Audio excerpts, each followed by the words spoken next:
कुदरत से हम इंसानों की जंग बहुत पुरानी है। तरक्की की अंधी दौड़ में हम नेचर से खिलवाड़ करते जा रहे हैं और जब प्रकृति अपना प्रकोप दिखाने पर आतुर होती है तो सब कुछ पल भर में मिट्टी में मिल जाता है। लेकिन इतने सिग्नल्स मिलने के बाद भी चीन को शायद ये बात समझ नहीं आ रही, तभी तो वो समंदर का सीना चीर कर उस पर टापू बनाने पर आमादा है।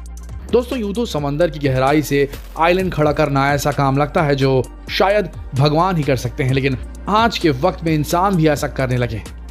दक्षिण चीन सागर में चीन यही कर रहा है। समुद्री तल में उठा हुआ हिस्सा ढूंढ ढूंढ कर उस पर आइलैंड बना रहा है। जैसे कोई उठी हुई चट्टान या फिर कोरल द्वीप मिलती है चीन को, उस हिस्से पर काफी बड़ा स्ट्रक्चर बनाकर उसे एक द्वीप का आकार दे रहा है। इस हिस्से पर 180 करोड़ घन बालू डालने के लिए चीन अगल बगल से रेत खनन करके वहां पर पावरफुल शिप्स का इस्तेमाल करके उन्हें वहां पर ट्रांसपोर्ट कर रहा है। एक बार जब उस सरफेस पर बालू अच्छे से बैठ जाती है तो उस पर 30 एकड़ के लगभग कंक्रीट स्ट्रक्चर खड़ा कर दिया जाएगा। बस हो गया आइलैंड तैयार। साउथ चाइना सी में चीन इसी टेक्निक का इस्तेमाल करता आया है, जिसकी वजह से जियोपॉलिटिक्स में काफी गर्मा गर्मी का माहौल है। मलेशिया, वियतनाम और यहाँ तक कि ऑस्ट्रेलिया ने भी चीन की तरफ से समंदर की विवादित हिस्से में टापू बनाना जारी रखने के खिलाफ कड़ी आपत्ति जताई है चीन के खिलाफ। खैर, चीन तो चीन ठहरा, वो पूरे साउथ चाइना सी को अपनी बपौती समझता है और कई देशों की आपत्ति के बाद भी टापू पे टापू बनाया जा रहा है और कुदरत से खिलवाड़ करता जा रहा है। इसका असर आने वाले वक्त पर किस तरह सामने आएगा ये तो वक्त ही बताएगा। खैर, आगे बढ़ते हैं और अब बात करते हैं फ्रैकिंग की।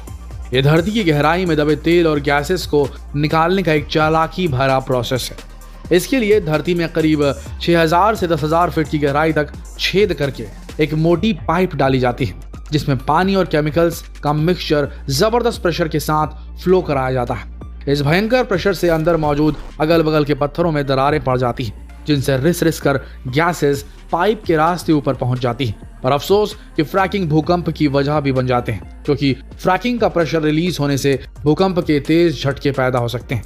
यकीन ना हो तो जान लीजिए कि 2019 में इंग्लैंड में आए अब तक के सबसे भयंकर भूकंप की वजह लंकाशायर में होने वाला फ्रैकिंग का केस ही माना जाता है। फ्रैकिंग से ग्राउंड वाटर पोल्यूशन का खतरा भी कई गुना बढ़ जाता है। अब ये प्रोसेस भले ही कितना भी फायदेमंद हो, लेकिन इससे होने वाले भूकंप और प्रदूषण से साबित होता है कि प्रकृति से छेड़छाड़ की कीमत बहुत बड़ी चुकानी पड़ती है। 2019-20 में ऑस्ट्रेलिया के जंगलों में फैली आग ने यह साबित कर दिया एक बार फिर कि इन आगों को जो जंगल में लगती है उन्हें काबू करना कितना मुश्किल होता है। इस आग में जहां लाखों जंगली जानवर और जंतु मारे गए थे, वहीं 10,000 करोड़ डॉलर से ज्यादा का आर्थिक नुकसान भी उठाना पड़ा था।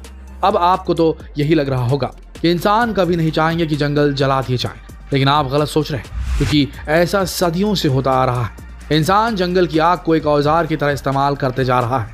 पहले लोग नियंत्रित आग के जरिए अपने आसपास की जमीनों में बदलाव किया करते थे, कभी अनचाहे घास और झाड़ियों को हटाने के लिए, तो कभी राख के जरिए जमीन को उपजाऊ बनाने के लिए। हालांकि आजकल तो कई देशों में ऐसा करना गैर कानूनी हो गया है, लेकिन आप ये जानकर हैरान हो जाएंगे कि यूएस फॉरेस्ट सर्विस ने साल 1995 में एक रिसर्च प्रोजेक्ट शुरू किया, जिसके तहत जंगलों में आग लगाकर उससे जो स्टार्ट्स निकले उसे रिसर्च के लिए स्टडी किया गया। ड्रोन्स, वाटर बलून्स, वैन्स और लेजर इमेजिंग सिस्टम से लैस प्लेन्स की मदद से आग को बारीकी से मॉनिटर किया गया ताकि वो बेकाबू ना हो जाए। फिलहाल हम तो इसे पागलपन ही कहेंगे, लेकिन क्या पता आगे चलकर रिसर्चर्स जंगल की आग को बेहतर समझकर भविष्य में इससे होने वाले नुकसान को कम कर पाएंगे। अब मूचांग के धान के खेतों को ही ले लीजिए। पहाड़ों पर धान की खेती के बारे में सोचना भी बेमानी सा लगता है, लेकिन वियतनाम के मूचांग में पहाड़ों पर बड़ी मात्रा में धान की फसल उगाई जा रही है। इसे देखकर तो यही लगता है कि किस खूबसूरती के साथ नेचर को चैलेंज किया गया है, लेकिन इसके पीछे कड़ी मेहनत और लगन का बहुत बड़ा हाथ है। दोस्तों, धान दुनिया में सबसे ज्यादा इस्तेमाल होने वाली फसल है। धान की फसल का कुछ वक्त के लिए पानी में डूबे रहना बेहद जरूरी होता है, इसीलिए पहाड़ी इलाकों में ऐसा कर पाना लगभग नामुमकिन हो जाता है। लेकिन किसानों ने इसका भी जुगाड़ निकाला, जो सदियों से पहाड़ों पर समतल चबूतरे काट कर धान की खेती करते आ रहे हैं। उत्तरी वियतनाम की पहाड़ियों में स्थित मूचांग के खेत इसका बेस्ट एग्जाम्पल है। ये ऊबड़ खाबड़ पहाड़ों में कटे हुए चबूतरे 2200 हेक्टेयर में फैले हुए हैं। ये नज़ारा न सिर्फ देखने में सुंदर है, बल्कि इससे बड़ी आबादी का पेट भी भरता है, लेकिन इससे पहाड़ों को नुकसान भी तो हो रहा है। आगे बढ़ते हैं दोस्तों, पनामा कैनाल को ही ले लीजिए। समंदर की दशा और समुद्री परिवहन की दिशा ही बदल दी इसने। 1914 से पहले न्यूयॉर्क से सैन फ्रांसिस्को जाने वाली शिप्स को पूरे दक्षिण अमेरिका का चक्कर लगाना पड़ता था। इस मुश्किल यात्रा को छोटी करने के लिए फ्रांसीसियों ने 1881 में पनामा स्ट्रेट में एक नहर का निर्माण शुरू किया। जमीन का यह टुकड़ा बेहद सकरा और झीलों से भरा हुआ था, सो इसे नहर के लिए सबसे बेस्ट माना गया। इन लोगों ने दिमाग तो ठीक लगाया था, लेकिन खराब सैनिटेशन और मुश्किल वर्किंग कंडीशन की वजह से यह प्रोजेक्ट एक अभिशाप बनकर सामने आया। मलेरिया और येलो फीवर की वजह से करीब 23,000 लोगों की जान चली गई और ये प्रोजेक्ट अधूरा रह गया।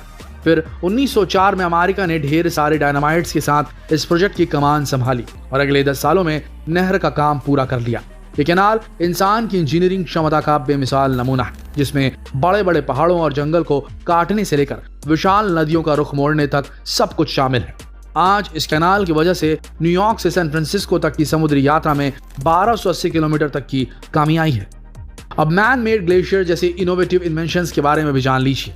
दोस्तों, समुद्र तल से 11,000 फीट की ऊंचाई पर रहने की अपनी ही परेशानियां हैं, जैसे साफ पानी का कोई भरोसेमंद सोर्स ढूंढना। साल भर पिघलने वाले ग्लेशियर लद्दाख में बसे लोगों के लिए सदियों से पानी का मुख्य स्रोत रहे हैं, लेकिन बीते कुछ सालों में क्लाइमेट चेंज ने सिनेरियो को बहुत हद तक बदल दिया है।